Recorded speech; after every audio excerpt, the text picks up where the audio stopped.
What's going on, everybody? Scott Bogman here for BettingPros to tell you about my favorite picks for Week 4 of the college football season. Last week on the show, we were 1-2 on the picks, 3-3 on the player props. I have a lot more. I feel like we've learned a lot through 3 weeks of the season, so I'm feeling a little bit more confident about some of these picks this week. So I have more for you. I have 8 straight picks, and then I have 7 player props for you. So let's just go ahead and start with the one that is tonight as you're watching this. Number 24, Illinois at number 22, Nebraska. The line is 7.5. I'm taking Illinois in this game. And look, I've doubted Nebraska and lost already once this season. So if you want to fade me on my Nebraska picks, I do understand this. But for me, this is a much more tough opponent. This is a ranked Illinois team coming in here. They've proven themselves against a good Kansas team. And what they've really done that I think will scare Nebraska a little bit, and maybe Nebraska's just not intimidated, but they have turned the ball. They have forced 9 turnovers on defense. So I think with a freshman quarterback in Nebraska in Dylan Raiola, who's been great. He's only thrown 1 interception.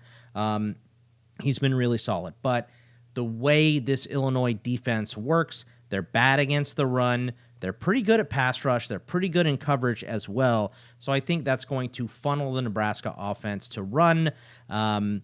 Illinois also hasn't had a lot of success running. They've had a lot of success passing. I think maybe that will keep them in this game. Or if they get down, their success in passing can bring them back in this game. So the total, I don't really want to mess with.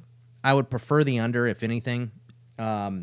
But for me, I like taking the points and taking Illinois. Currently, 7.5. I got an 8.5 earlier, but I like the hook still on it. So if it gets below 7 or 2-7, maybe I wouldn't take it. But if you can get it at 7.5, I still like it.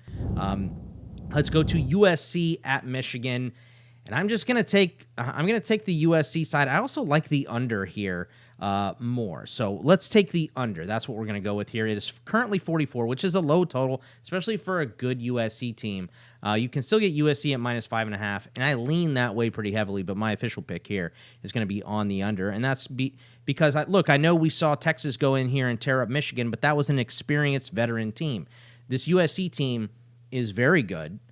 We saw them beat LSU, which was a big surprise, right? Maybe LSU isn't as good as we thought, but they're still pretty good. So for this USC team playing way better on defense, that's really what gives me the confidence for the under here, is the fact that USC is playing so great on defense, and Michigan has been woefully awful on offense. So they're switching quarterbacks. They're going to Alex Orji, which means they are going to run the ball a lot. Maybe Michigan will be able to impose their will on USC and run the ball down their throat. That's why I'm not officially taking USC in this one. I'd stick to the under, but I do think Miller Moss this is his first true road start in the big house with all those fans there. So I think maybe in the first half we get off to a rocky start on offense for both of these teams. Alex Orji's first start, Miller Moss's first big road game. So in the second half, maybe we see a little bit more continuity from either side, but for me, I like the under 44 in this game because I think these offenses are going to struggle against what has turned into 2 really great defenses. Let's go to UCLA at number 16, LSU. I'm laying the points here. It has dropped. I got it earlier at 23.5. It's dropped to 21 at some books, so maybe just wait until Saturday and see how far down this gets. But I think UCLA is a complete mess. They barely were. They barely won in Hawaii. They were not competitive in the game against Indiana, and maybe this is a correction game. Maybe this is wow, we really got smoked at home. We got to buckle down. We got to do all of that, but I think LSU is too good of an opponent. We saw them go into South Carolina and win. I think USC is real strong. They held tough with them. I think because this game is in Baton Rouge, Nussmeier and the offense are clicking. UCLA can't do anything on third downs on either side of the ball. 6 for 21 on offense, 13 for 26 on defense. They're one of 10 teams that are allowing 50% or better conversion on third downs to their opponent. I know that maybe some people think that LSU is one-dimensional in their passing, but the freshman running back Caden Durham, was excellent against South Carolina, and I think they found their new starting back. So I just really like what I saw from LSU last week. I think that offense is clicking. I don't think anything has been good for UCLA yet this season. So, like I said, maybe this is a overcorrection game for UCLA, and we see them look a lot better. But they lost their coach, they lost a lot of pieces. So I just really don't think this is the same UCLA team that we had last year, and I think they're pretty bad. So I'm going to go ahead and take LSU at home and lay the points. Let's go to, I'm going to bet against USF again. And I know some of you may be rolling your eyes. Maybe I'm a glutton for punishment, but I think Miami is different than what Alabama brought to USF, right? And I think the big difference is the fact that Jalen Milroe has a difficult time passing under pressure. Cam Ward, the quarterback for Miami through way of Washington State, he doesn't. His grade under pressure is 78.1, which is almost as good as Jalen Milroe's in a clean pocket of 82.8. Miami's wide receivers and running back positions are graded as top 10 units. They are so good. I just don't think that USF can't do anything to slow down Miami. You could do stuff to slow down Alabama by putting pressure on Jalen Milroe, forcing him into bad decisions. They also sleptwalk through that game, right? Maybe Miami does that too. Maybe they don't take USF serious, but after you just saw them put the scare into Alabama, I think you got, and you're on the road too, I think you treat this as a business trip, and I think they go down and take care of business in Tampa. So I'm going to lay the points and take Miami. I'm going to invest in the biggest game of the week, Tennessee -6.5 at Oklahoma. I like Tennessee in this. I like the under too, but I just think that the big difference in this game, and look, all the stuff that I said about Miller Moss and the under, maybe you want to go the under here. It's 56.5. It's a big number. So, but for me, I'm taking Tennessee, and it's not because, Nico is going to go on the road here, and maybe he has some struggles, right? That could definitely happen. It's a tough start, but we know Josh Heupel is motivated. Oklahoma fired him. He wants revenge. He wants to put up points in this game. They didn't lay off against Kent State. They're doing this leave no doubt stuff, which is great if you're taking them. The number now is -6.5. I got a little bit earlier at -5.5. But the difference in this game to me is the way the Oklahoma offensive line is played versus the Tennessee defensive line. That's the big difference. I think maybe Nico struggles on offense, and it's tough to score points, but I don't know if Oklahoma is going to be able to do anything on offense. They've looked bad so far this season, and Tennessee has a strong defensive line, 8th in pass rush, 4th in run defense, according to PFF. The O-line for Oklahoma, 66th in pass block, 128th in run blocking, and that's against not opponents like Tennessee. Tennessee has one of the best defensive lines in the nation. I think they impose their will on Oklahoma, even on the road, and I don't think this game is particularly close. So I'm going to take Tennessee and lay the 6.5 there. A couple other ones I'll go through quickly that I mentioned in my article as well, but I like these games, so I want to mention them for you guys as well. If you want more in-depth, go check out my article from a couple days ago on BettingPros. Arkansas State at Iowa State, under 52. In terms of Arkansas State, the Michigan game hurts a small sample size, but the 18 points they scored against Michigan because of those 3 turnovers is more than the last 3 games against P4 opponents. This is going to be a lopsided game. This is Arkansas State at Iowa State, under 52. I think in this game, it's just Arkansas State doesn't have a lot on offense. Iowa State is a very strong defense, because we saw Iowa come out firing, right? They were great on offense in their first game against Illinois State. They get up to Iowa State, and they couldn't put up points. They couldn't move the ball. I think Iowa State is a very good defense. I don't think they're clicking on all cylinders on offense. So far, they're 20.5 points per game is 109th. Arkansas State is middling for, their defense is middling for the Sun Belt, and the weakest of Cyclones will have faced here. So I think they win. I don't think they're putting up 52, though, and I don't know how many points Arkansas State scores. 0, 12, and 3 before that last game against Michigan last week. And like I said, they got those off turnovers. You're not going to have those turnovers against Iowa State. So I think this is a slogging, slow game. I will take the under 52 in that one. Virginia Tech versus Rutgers, over 44, and this is a heavy run offensive assault here. Both these offenses. Tech runs at 53.6%, Rutgers 62.9%. So You look at this game and you think low scoring, running battle, but these teams currently combined to be 3-2 to the over this season. They were 15-10 last year towards the over. And this game last season scored 51 points. So the run defense on both sides has been bad. Rutgers checking in at 86, 150.5 rushing yards allowed per game.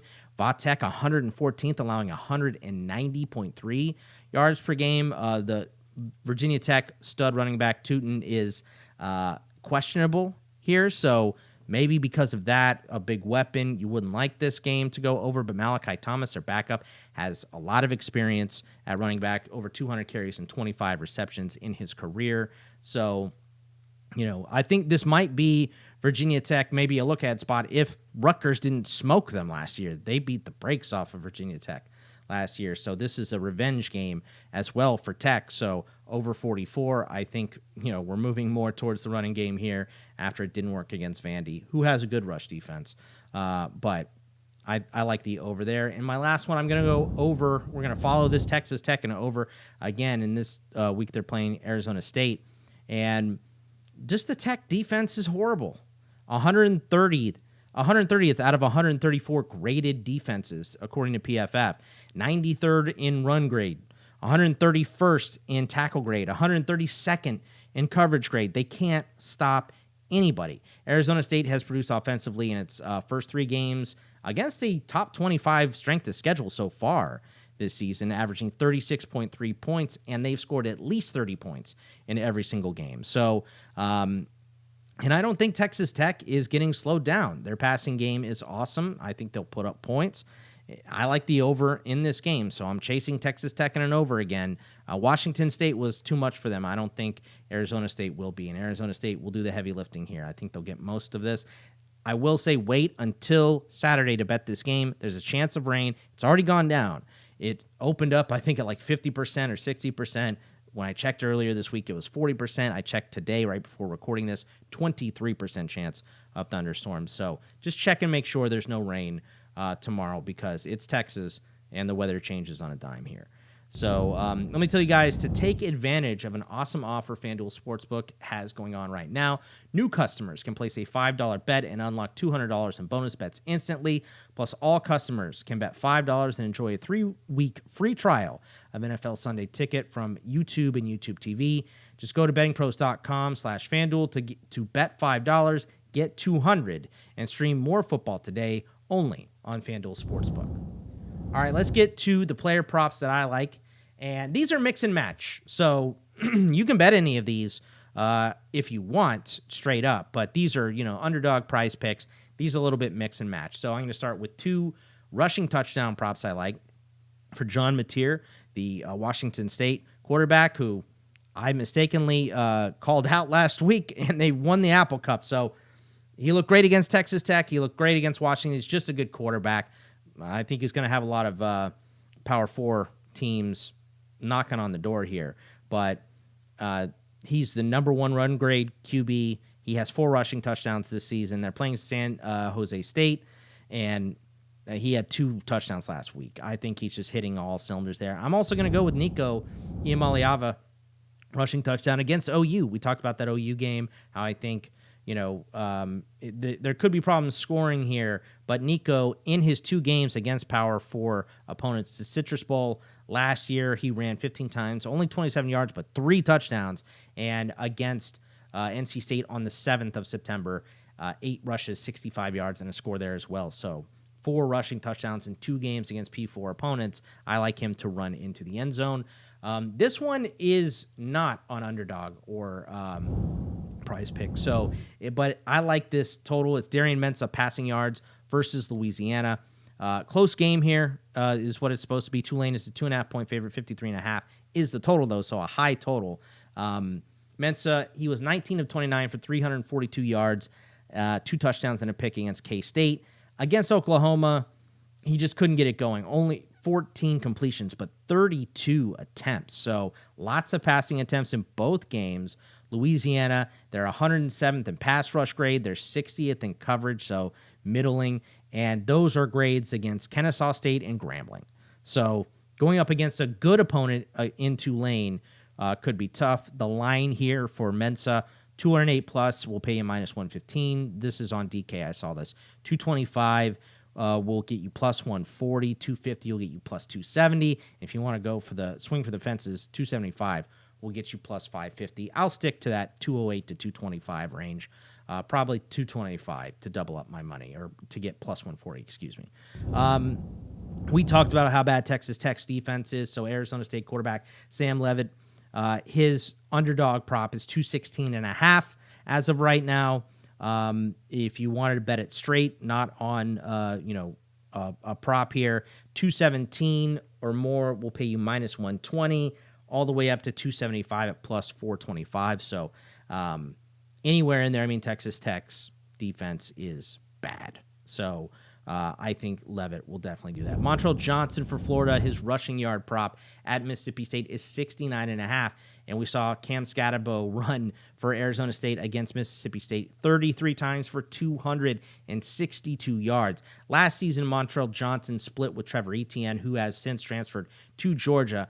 But this year, the split between him and his backup has been 33 for Johnson, 13 for Webb. So it's way more in his favor. We have QB controversy at Florida against a weaker opponent. You're just looking for a win, especially after a board of trustees meetings for Billy Napier last week. This should be run the ball a ton, win the game, get out with an easy dub here. And, I mean, the lines go all the way up to 120, which is plus 650. But you can get this double up at 90 plus 200. The line is 72 on DK. I said it's 69.5 on Prize Picks. And then 80 will be plus 130. So just anything in there. I think Montrell Johnson gets a lot of rushing yards in this game. One for tonight, as you're listening to this on Friday, Ayomanor for Stanford against Syracuse. The line is 63.5. Syracuse is an 8.5 point favorite. The total on this game is 56.5 as well. So in this game, I just see Stanford probably playing from behind, and they're coming off a bye. So is Syracuse. So I don't know that there is like a strategical advantage. But last year, when Stanford had their bye week, they schemed up Ayomanor all week. That was his huge game against Colorado, where he went off for 13 catches, 294 yards, and 3 touchdowns. Now, one of those was a corner slipped, 97-yard touchdown. Take that one away then. 12 catches, 200 yards, and 2 scores. So the line here, 63.5 is what we're looking at. Syracuse against number 1 wide receivers this season. Ohio, they played Coleman Owen, 15 targets, 10 catches, 137 yards. And then last week against Georgia Tech, or 2 weeks ago, against Georgia Tech, Singleton, 7 targets, 5 catches, 86 yards. So both went over the total. Coleman way over the total here. And you can get this at 70 is plus 120, 80 is plus 180, 90 is plus 270, and it goes all the way up to 120 for plus 800. So there's a lot of options there for you to take Ayomanor. And the last one I'm going to combine with Cam Ward, Xavier Restrepo. It's 87.5 receiving yards. Restrepo was big in the Florida game to start the year, 7 catches, 112 yards, and a touchdown. He got involved early against Florida A&M in the blowout. He had 4 catches, 104 yards, and a score. And then he scored twice early against Ball State in the first half. He had 2 touchdowns. He only had 47 yards in that game, but they didn't need him. This game against USF should be tougher. I mean, it might be the toughest game they played. USF might be better than Florida right now, so we'll see. But 87 or more yards on DK is going to get you minus 120. 90 plus is still minus 105. 100 is where you're first hitting plus at 135. 110 is plus 190, and 120 is plus 270. That one is probably way more of an underdog or Prize Picks than a straight bet, but there are options there. And that is it for me, everybody. If you are on the Fantasy Pros Discord, I will be there on Monday night to, during the late Monday Night Football game to, play the locker contest. It's a lot of fun. Come join me and ask me whatever fantasy football questions you have as well. But that is it for me. Follow me on Twitter at Bogman Sports. Good luck this week, and I will see you guys next week. Take it easy, everybody.